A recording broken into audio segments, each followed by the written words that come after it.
la Ve République est officiellement née. Monsieur Michel Debré, garde des Sceaux, a apposé le sceau de l'État au texte constitutionnel. The writers, the creators of the Fifth Republic, had a clear countermodel, the Fourth Republic. The naysayers said the Fifth Republic wouldn't last. Nous voici pour proposer la Sixième République. And it's still here. Hello and welcome to a new edition of France in Focus. I'm Nadia Sharbi, and as the country marks the 60th anniversary of the Fifth Republic, we brought you here to the Assemblée Nationale, the National Assembly, France's lower house of parliament, to tell you all about it. Let's go inside. Under the Fourth Republic, it was here, in Parliament, that rested most of the country's powers, including the ability to choose and dismiss government. But by 1958, this post-war parliamentary system had proved unstable. And as France struggled through troubled times, the National Assembly charged World War II hero Charles de Gaulle with writing up a new constitution. 6 months later, on October 4th, the Fifth Republic was signed into law. This is a copy of the Constitution of France's Fifth Republic, the country's current political regime. It was introduced in 1958 after the notoriously unstable Fourth Republic collapsed. France's fourth stab at a republic featured a powerful parliament in charge of electing a government. But at the time, MPs were deeply divided and struggled to create a cabinet that would last longer than 6 months. In just 12 years, 24 governments formed and fell one after the other. At the time, people felt like no one was ruling France anymore. So many parties had seats in parliament, it made it difficult to create a stable coalition government and find solutions to the two major political issues of the time, the Cold War and the Algerian War. Algeria's war for independence drove the government to its breaking point. Although the decolonization had begun, France still had colonies throughout the world, and Algeria had the largest French population. On the French continent, pressure was mounting in favor of granting Algeria its independence, yet many white settlers in Algeria were opposed. After an attempted military coup by the French army in Algiers, officials in Paris dissolved parliament. They called former General Charles de Gaulle out of retirement to hold the country together, as he had once done following World War II. Pourquoi voulez-vous qu'à 67 ans, je commence une carrière de dictateur? As the new head of state, Charles de Gaulle immediately crafted a new constitution with his then Prime Minister Michel Debré. The Fourth Republic had suffered from a lack of political consensus and a weak executive. So this time, de Gaulle and his supporters gave substantial power to the president, who would now appoint a prime minister to lead the parliament. Charles de Gaulle believed that a state's power came from having a strong head of state. That's why he gave the president executive powers to run the country in the 1958 constitution. From then on, the president was able to dissolve parliament and appoint the prime minister.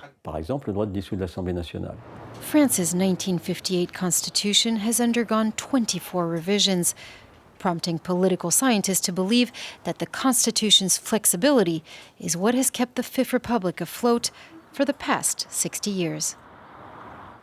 Well, to tell us more, we've come to meet with Conservative politician Jean-Louis Debré, who has served as Interior Minister, but also as the President of the National Assembly and of the Constitutional Council, and whose father, as we just saw, played a key role in establishing the Fifth Republic. Hello, thank you very much for having us here. Now, your father, Michel Debré, who's been described as the father of the Constitution, then went on to become the first Prime Minister of the Fifth Republic under de Gaulle. Tell us a bit about his role and the relationship between the two men. My father was part of the resistance movement, but he only met the general very late in the war, when de Gaulle returned to France. As soon as the war ended, my father began to work with de Gaulle and remained, in the end, one of his main allies. To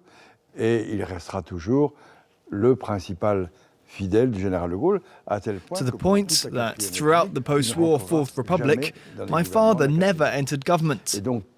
So naturally, when the general returned in 1958, he chose my father to draft the constitution. And naturally, when de Gaulle became president, he chose him to become the first Prime Minister of the Fifth Republic, to set up the new political system.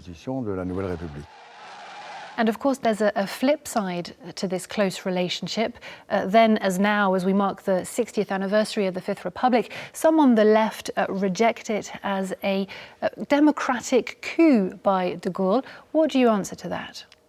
I'll start by saying that I don't understand the notion of a democratic coup. A coup is not democratic. What's clear to me is that the parliamentary system of the Fourth Republic collapsed. Imagine, more than 20 governments in just 11 years.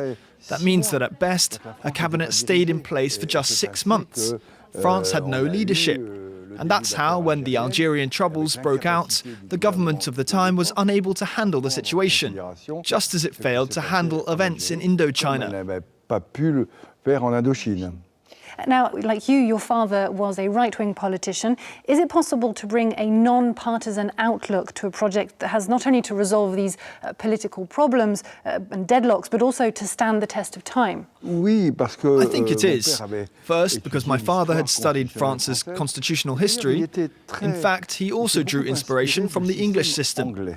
But also because this was a man who'd been part of the resistance movement. Its members were from the left and the right of the political spectrum, but they all had in common their faith in the Republican model, a desire for stable institutions that would allow for lasting and efficient leadership.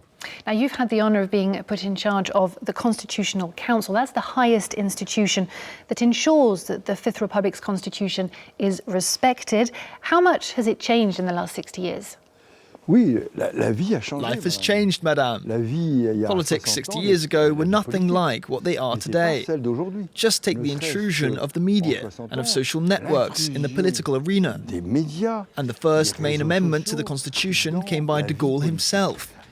He instated direct suffrage so as to give real legitimacy to the presidency by having the highest office determined not by an electoral college but by French voters. And then, of course, we went from a 7-year to a 5-year presidential mandate with the referendum of 2000, which to me was a huge mistake. But all sides agreed on that. So those were important changes that transformed the balance of power. Well, as you know, for many years now, many voices on both the left and the right have called for the Fifth Republic to be scrapped and replaced by a Sixth Republic. I'll ask you for your thoughts on that in just a few minutes, but first, let's take a look at a report that tells us what that new system might look like. For 2 decades now, constitutional reform has been a pet project of France's left wing. Today, the main flag bearer for constitutional overhaul is far-left leader Jean-Louis Mélenchon. During his last 2 presidential bids, first as a Front de Gauche candidate, then for France Insoumise, the fiery politician staged rallies for a Sixth Republic. His assessment, the current constitution was made to measure for Charles de Gaulle, in a very specific and now outdated political context. It is urgent that we act now to bring down the Republican monarchy. Listen to me. I'm here to sound the alarm. Are we really aware of how dangerous this text could become if its powers were to fall into the wrong hands? All Sixth Republic projects have one common aim: to return some powers from the Élysée to Parliament and a more accountable president. But many other demands have been added to the mix. The Sixth Republic is a set of proposals that go from taking into account blank votes to revoking elected officials. Don't forget that rules determine how we do things today in France, so the best way to change the rules, and even the game, is to replace the Fifth Republic with a Sixth. Tighter controls over the executive branch, but also a more hands-on style of democracy. That was the campaign pledge of presidential candidate Ségolène Royal in 2007. 10 years later, fellow socialist Benoît Hamon also called for a citizen-powered Sixth Republic. We need to find new ways for citizens to take part in the democratic process, not to cripple decision-making, but to ensure the legitimacy of our democracy. Today, there's often a huge disconnect between decision-makers and those who will be affected by their decisions. Rather than a regime change, centrist President Emmanuel Macron has launched a revision of the constitution, the 25th since 1958. The controversial plan, that includes cutting down the number of legislators by a third, has been put off to the end of the year.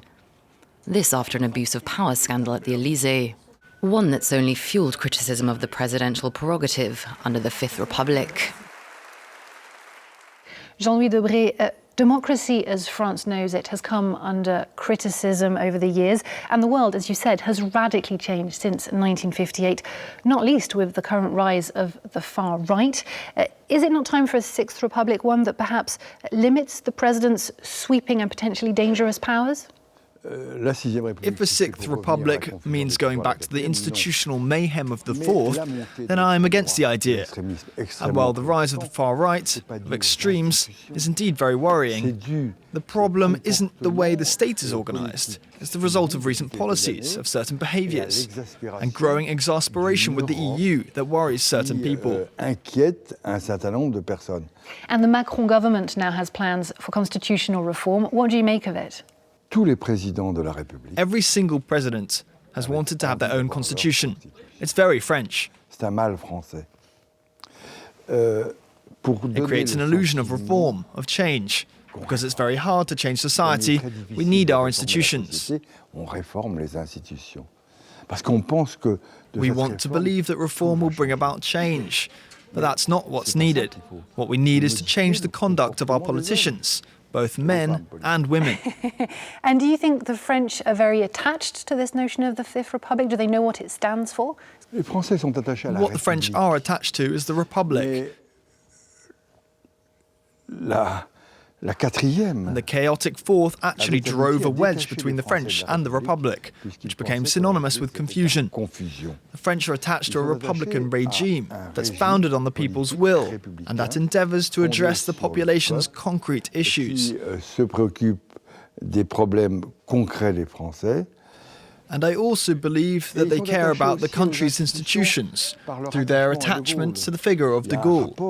It's a very special relationship, including for the new generation, between de Gaulle, France and its institutions. Jean-Louis Debré, thank you very much for having spoken to us. And that's where we're leaving this edition of France in Focus. Thank you for watching. Stay tuned to France 24.